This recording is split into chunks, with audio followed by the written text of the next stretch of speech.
Algebra 1, Section 12.5, adding and subtracting rational expressions. All right, two things before we start. Number one, in my experience, this is a challenging section. So please, with the effort that you have left in you this summer, be ready to put the most amount of effort into this section. The next one, the last one, Section 12.6, in my experience, is not as rough. So give me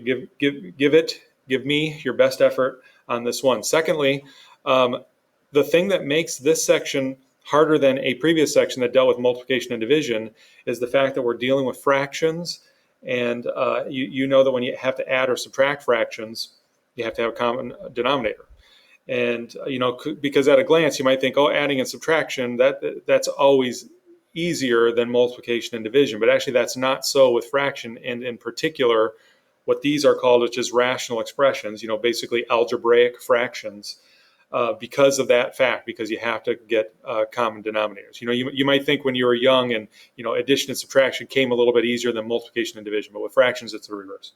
Okay, so anyway, we'll start with what I would just call a property here, which is that if you have two fractions that have the same denominator, you keep the denominator, and then you just add the numerators in a fraction addition problem. Okay, so this property is something you already know. Here's two fractions that you should already be able to add, but we're going to build off this in the lesson. Basically, when you're adding two fractions that have denominators of 9, you're going to have a result of a fraction with a denominator of 9. But then you're going to add the numerators, and 2 plus 5 is 7. So you should already know, again, that 2 ninths plus 5 ninths is equal to 7 ninths. So here's how this works in this section. This problem says add 4 over x plus 3 and 2 over x plus 3.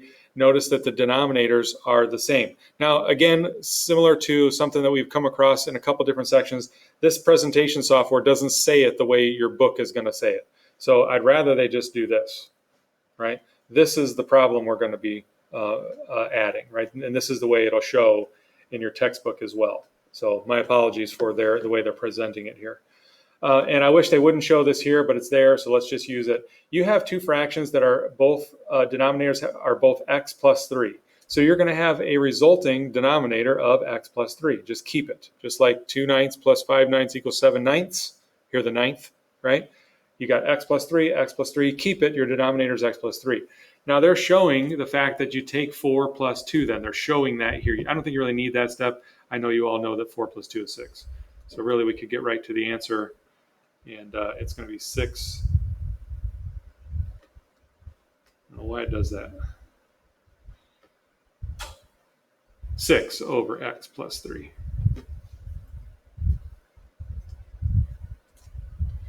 Okay. Here's a similar example. You have two fractions that are being added. The denominator is y minus 5 for both of them. Therefore, you can expect to get a fraction with a denominator of y minus 5, and then you simply need to add the numerators, y plus 3y, combine like terms, and you'll get 4y. 4y over y minus 5 would be your answer here.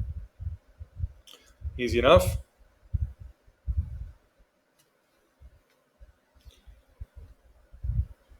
Next one, similar in that, notice again the denominators. 3x squared plus 2x minus 8 is the denominator for both of these fractions. Do notice that it says subtract, not add. The section is adding and subtracting, so now we have a subtraction problem. You don't need to worry again about the verbiage, because in the book, if I were to give you a quiz or a test, I'd do the same thing. The problem we're actually solving is this right here, right? Not subtract blank from blank. I don't like that. Okay? And again, I wish they would just leave this off so I could show it, but since it's here already, it came in as I rolled to this. This came in as well, so let's just talk about it. Notice again, the denominator, 3x squared plus 2x minus 8, here and here, is also going to be in our solution, a denominator of the same quadratic expression, 3x squared plus 2x minus 8. What they're showing in the numerator then, and this is important, 4x plus 7 minus the quantity 3x plus 5. Notice they have that in parentheses here. That would be critical. That you're subtracting the entire quantity, 3x. Basically, you might look at it like this: 4x minus 3x and 7 minus 5 is what we're going to do there. So whether you need to show this step or not, I'll leave up to you. But we need to now combine like terms. In fact, some people might even do an additional step and go 4x plus 7 minus 3x minus 5 over that denominator that we've already talked about. Okay, because it's basically like you're distributing the negative here. Don't forget to do that. Whether you show that step or not, don't forget to do that. It's a really easy place to make a mistake. But then, of course, we do have like terms. 4x and negative 3x are alike, just as positive 7 and negative 5 are alike, and we should combine like terms. So this would be x plus 2, right? So 7 minus 5 is positive 2, over 3x squared plus 2x minus 8. Now, they also require us, I mean, not me, but somebody else, right? The evil people. But no, we require you to simplify this if possible. And in fact, and we're going to find this out in a minute, 3x squared plus 2x minus 8 is factorable. Okay, so now we're going to draw upon your factoring skills. And if you are a trial and error person, continue with trial and error. If you were a factoring by grouping person, you maybe need to go to the side somewhere and on a little bit of extra paper and do the work that it takes to factor 3x squared plus 2x minus 8. I'm just going to use trial and error here. You're going to have 3x and x. Let's see. I didn't do this ahead of time, so let me think about this. Is it 2 and 4? Because we're looking for a difference. And this would give me 4 and this would give me 6. I think it's 2 and 4. Okay, so then I want the bigger one, the 6, to be positive. I want the smaller one, the O in FOIL, to be 4. So that's negative 4. And let me just double check that. 3x squared minus 4x plus 6x would be positive 2x minus 8. Yes, okay. So we have that factor correctly. And oh, notice this, that you have the numerator and denominator both containing the factor x plus 2. These would cancel. Again, if I were giving you a test, this would be worth a point. So that became just 1. There is a placeholder in the numerator of 1, and the denominator then is 3x minus 4. There is no need to put the parentheses in, although if you'd like to have them, that's fine. You could still have parentheses around this. But as we discussed in a previous section, don't forget that a fraction bar is a grouping symbol. So that's not necessary, but if you did have parentheses around here, that's great. Okay, so 1 over 3x minus 4.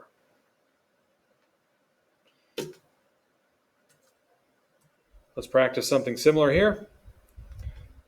Notice we have denominators the same, 3b plus 6. Sorry, if the b's and 6's look a little similar, but this is 3b plus 6. This is 7b minus 2 minus then, and then this numerator is b plus 7. I'll go ahead and subtract. You've got 7b minus 2 minus the quantity b plus 7, or I'll just go ahead and write negative b, negative 7 minus b minus 7, all over 3b plus 6. I don't know how much room I left myself here. 7b minus b would be 6b. Negative 2 minus 7 would be negative 9 over 3b plus 6. Okay, so this is going to be factorable also. Let me pull my work up to here. And I can definitely take a 3 out of the numerator, which would leave me with 2b minus 3. And I can take a 3 out of the denominator, which would leave me with b plus 2.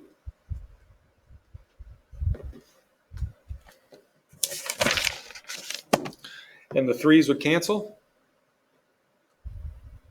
3 over 3 would just cancel. And your final answer then would be 2b minus 3 over b plus 2. Okay. One more example on the software and one more example here, and then we'll be done for the lesson. Oh, I'm sorry, it's two more. Two more problems. Psych. We're back to addition, but now notice that the denominators are different. Not the same, but different. Well, what did you do back when it was 1/2 plus 1/3? You multiplied this by 3 over 3. You multiplied this by 2 over 2 so that you have denominators of 6, and then you can add them. You got to get the common denominator. Well, that's the same thing here, but what will I do to make these fractions compatible? Well, notice that there's no x on this one, so let's multiply it by x over x. A lot of people just say you multiply it by x, but really what you're doing is you're multiplying it by 1, the fraction 1, the fraction x over x, which is 1, right? Not just x, but x over x. It wouldn't be legal to just spontaneously multiply something by something other than 1 because then you're changing its value. Okay, so I'll multiply by x, it's x over x. Similarly, here you'd have to multiply by 2 over 2. That would make this 8x and make this 8x. So really what we have then is 6 over 8x plus x over 8x. And then you can add them just like we did before. Note that 6 and x are not like terms. So you could just write 6 plus x over 8x. I'll put it in standard form, so x plus 6 over 8x.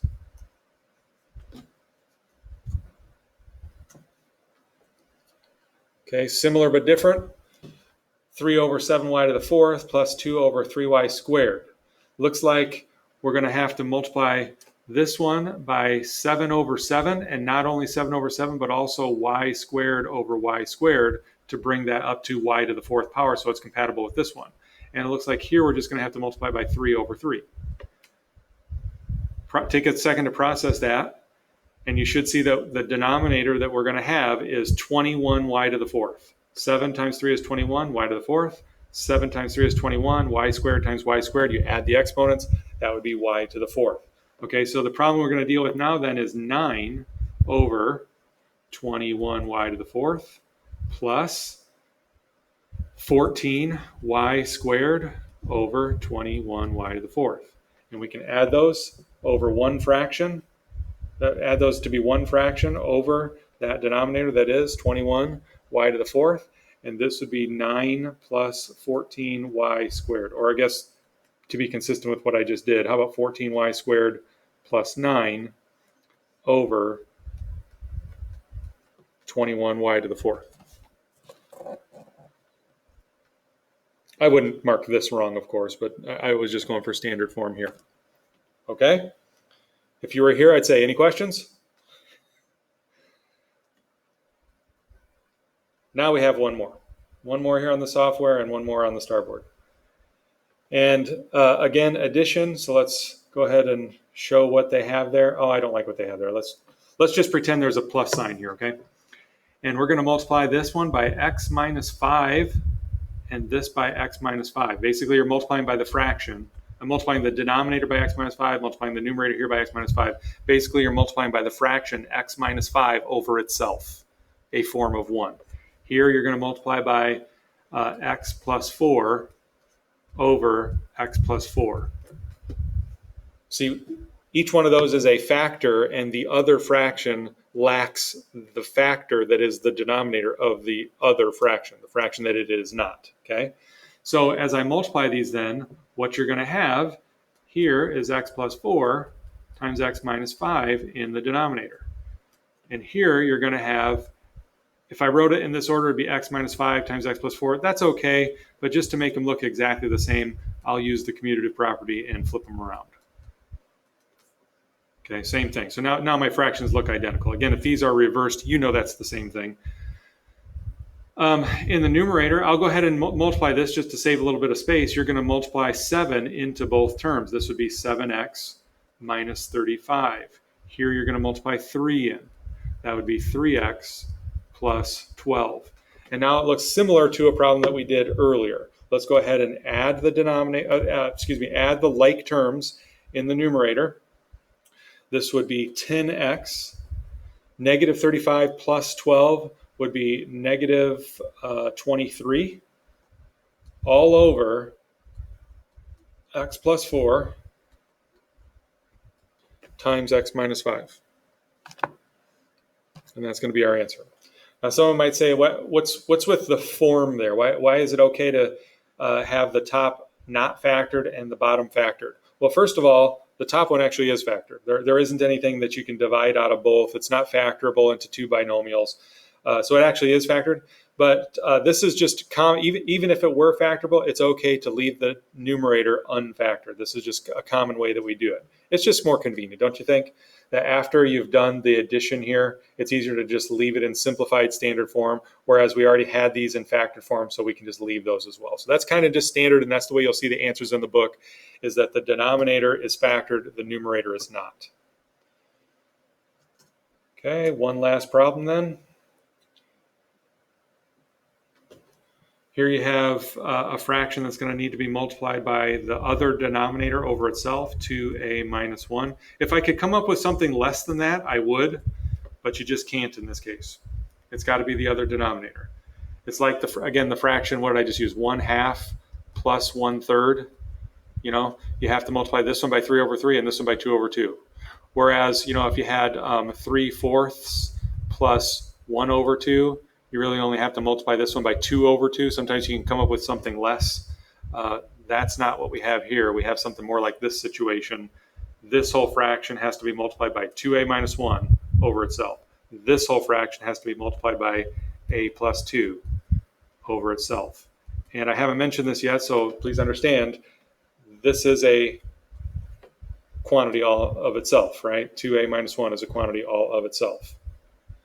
Important to point that out because there are two terms in there, but the fraction bar is a grouping symbol, as I mentioned earlier. All right, so what are we going to have? We got negative 2 times 2a minus 1 over a plus 2 times 2a minus 1 plus 3a times a plus 2 over 2a minus, let me just do it the other way like I did before, a plus 2 times 2a minus 1, okay? And then we'll go ahead and distribute.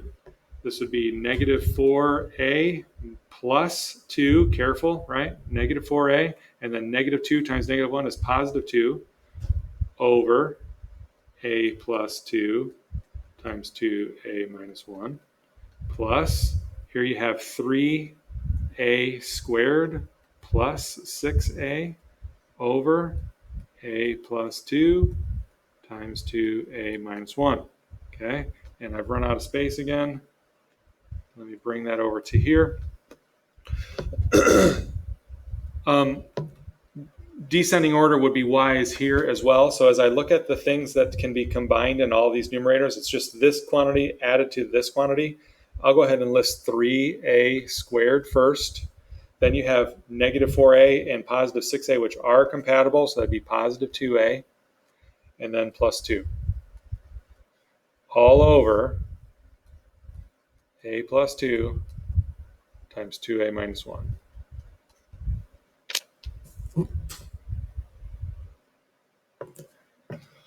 Okay, and that's it. One final note is that when you do the homework, you might want to just make a note of this, that number 5, the answer that the answer document gives, while it is a simplified version of the problem that is given, it is not completely simplified, and they did not take the time to factor and simplify properly. It will reduce to 1/2. The actual answer to number 5, which is wrong on the answer document, is 1/2. Thanks for tuning in.